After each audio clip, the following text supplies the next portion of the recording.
Aquarius, Sun, Moon, Rising, or Venus sign, welcome po sa aking channel. This is your reading for the next 4 days. Kunin lamang yung mga energy na makaka-relate ka. Isang tabi yung mga hindi. So, this is collective reading. Iba-iba nga sitwasyon, tao, pangyayari yung mako-collect na energy. So, asahan mo hindi lahat is magre-resonate or makaka-relate ka. Pwede din ito nga timeless reading. Kung kailan mo mapanood is doon pa makarelate ka. Tayo ng general energy mo. Okay. Meron ditong 10 of Cups in reverse. Para kang meron daw na excuse me. This coming 4 days, parang nga merong shattered dreams, yung parang naudlot or na-postpone na pangarap. Yung parang medyo hindi masayang family. Hindi naman yung ganun kasaya, pero yung parang kulang sa kasiyahan, parang ganun. Or feeling mo disconnected ka, yung parang hindi ka makakonekta. Yung tipong parang hindi ka nakakapag-open ng feelings mo sa iyong family. May pag-aaway-away, ganun. Or parang nag-i-struggle yung communication mo sa family mo, Aquarius, so ganun. So, tayo ngayon ng message mo pa.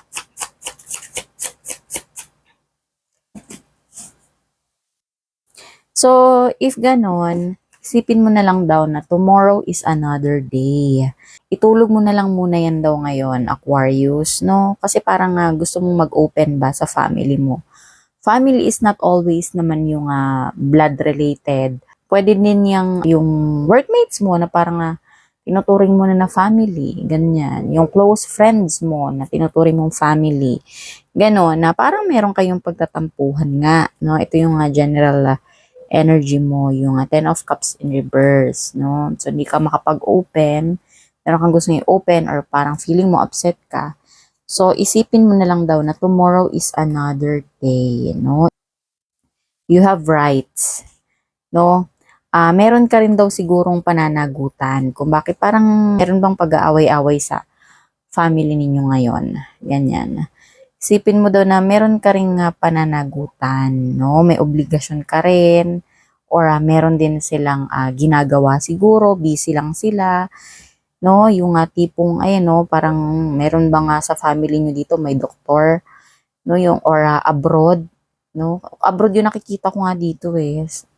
So, yun parang, alam mo yun, kaya siguro parang hindi siya nakaka-relate yung family member ninyo sa'yo, is busy lang sa work, no? Kaya siguro parang pagod, parang may nakikita ko dito, masungit. Ganun. Kung meron kang gustong sabihin, Aquarius, ipagpabukas mo na lang doon. Believe the pressure, no? Maniwala ka daw sa pressure. Yung tipong baka yung kausap mo, no? Yung family member ninyo. Parang nape-pressure lang siguro in connection dito sa you have the rights, Aquarius, no? Yung person na yun nga yung family members, or pwede din to yung partner, jowa, ganun. No? Parang nape-pressure lang siguro siya, kaya mainit yung ulo niya. Yan, merong takure yung ulo ng tao na yun, no? Siguro nagkainitan yung ulo ninyo. No? Kaya yun, parang ayaw mo na rin umausap doon sa person mo, doon nga, or sa family member ninyo. Kasi nape-pressure siya, no? In connection dito, you have rights, no? Or ikaw din, kasi baka ang dami mga priorities in life, no? Yun. Or yung person mo, you or your person yan na, yung family members mo. Yung general reading kasi isa, 10 of Cups in reverse. Yun. Parang something yan sa family, relationship, ganun. No? So, parang nape-pressure lang yung person mo or maybe ikaw. Kaya nga sabi, sinigundahan agad ng card na tomorrow is another day. Itulog mo lang ulit yan. Pag tulog mo, bukas iba na ulit yung pakiramdam mo. Ganon ang sabi ng cards. And meron nga, do not panic. No, baka mamaya nag-iisip ka na, Aquarius, kung makakausap mo pa ba yung partner mo, or titigil na ba or titigil pa ba yung issue ninyo, or something na hindi na ba kayo hot and fiery pag nag-usap next month or next day, the other day, ganon. No, wag ka daw mag-alala, wag ka daw mag-panic, no? Parang something na wag kang mag-isip ng hindi maganda, ganun. Kasi tinakita mo yung tao, parang nagpapanik siya. No? So, wag kang mag-panic, wag kang mag-isip ng negatibo, ganun. You failed, so what? Nagkamali ka eh, so say sorry kung kailangan, ganun. Nagkamali ka eh, so sabihin mo sa kanya, dun sa person mo na, sorry, nagkamali ako, ganun. Magkapatawaran na lang tayo. And meron ka rin sigurong pagkukulang, basta pag-uusap ko. So, you failed, so what? So, nagkamali ka nga daw eh, or baka tingin mo sa may ibang miyembro siguro ng pamilya mo, ganyan, or ng friends mo, coworkers mo, no, na parang, oy, nagkamali ka, mali ang ginagawa mo, mali ang desisyon mo. So, tao lang naman eh, you failed. So, nagkakamali ka rin, so what? O, diba? Ganon, na parang, wag mo na lang daw intindihin nga, Aquarius, no? So, minsan, nadudulas din yung bibig, nadudulas din yung mga salita, hindi minsan naiisip na yung kung ano lumalabas sa bibig. So, nagkakamali ka rin. No, kaya nga sabi dito, 'di ba, merong tomorrow is another day, 'di ba? So kung naman tayo ngayon ng ibang message mo pa. Fire sign. Aries, Leo, Sagittarius. Baka yung person mo na yun na parang hindi kayo magkakaintindihan or member ng family mo, work-related, friends, relatives ba, ganyan, is Aries, Leo, Sagittarius. Or in short, kahit wala yan sa kanila, wala isa man sa kanila dyan, isa, baka masyadong ano din, prank kayo, no? Kaya siguro parang na-hurt ka medyo, Aquarius, no? Again, kung hindi makaka-resonate yung reading, wag ipilit, ha? Hindi po lahat ito isa para sa inyo. So, yun, yung mga fire sign kasi na yan is medyo straightforward yan sila. Hindi medyo, straightforward talaga. No, mga passionate yan tao, yung pag merong eager na gawin sa buhay is talagang kahit anong gagawin. Kahit anong sitwasyon is gagawin nila, makuha lang yung gusto nila. Yun nga, ang downside nga ng mga fire sign is mga straightforward yan sila. So, ganun, baka nasaktan ka or hindi ka makapag-communicate ng maayos sa kanya kasi fire sign siya na placement, no? So, hindi ka makapag-open up sa kanya. So, taklesa lang talaga yun, mga straightforward lang talaga yun, yung mga tao na yun. No, huwag ka lang masyado masaktan. Kahit na siguro kung nafe-feel mo masakit talaga is, ganun lang talaga yung mga fire sign. Aquarius, no? So, yun nga, ang sabi ko sa iyo, baka yung sitwasyon ng person na yun na baka hindi kayo nagkaintindihan is baka nape-pressure nga siya, no? Or nape-pressure siya kasi marami siyang trabaho. Ayan, no? Marami siyang iniisip, no? Parang sa umaga, siya, doktor siya, ganun. Pagdating niya sa bahay is maglilinis pa siya ng bahay. Pag uwi niya naman is, alam mo yun, yung parang meron pa siyang susunduin, no, na anak siguro. Alam mo yun, yung hindi niya mahati yung kanyang gagawin sa buong araw. Kaya siguro ganun, baka na-timingan mo lang din na wrong timing, ganun. No, Aquarius. O, cycles, fate, karma, something ending, something beginning, no? Baka merong iba sa inyo dito na Aquarius na humaharap ngayon sa end of cycle, no? Yung tipong parang, ay, pagod na ako, ayoko nang maging ganito.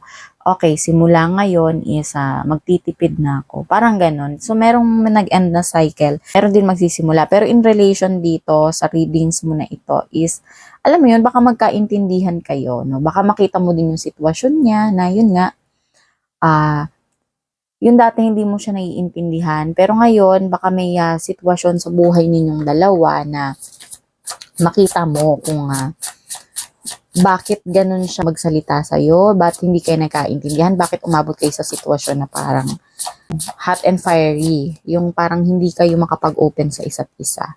So, gambling. Iwas-iwas lang yung iba sa inyo dito sa addiction sa gambling. Usong-uso pa naman ngayon yung pagsusugal. So, ingat-ingat lang kasi it caused that financial bad finances.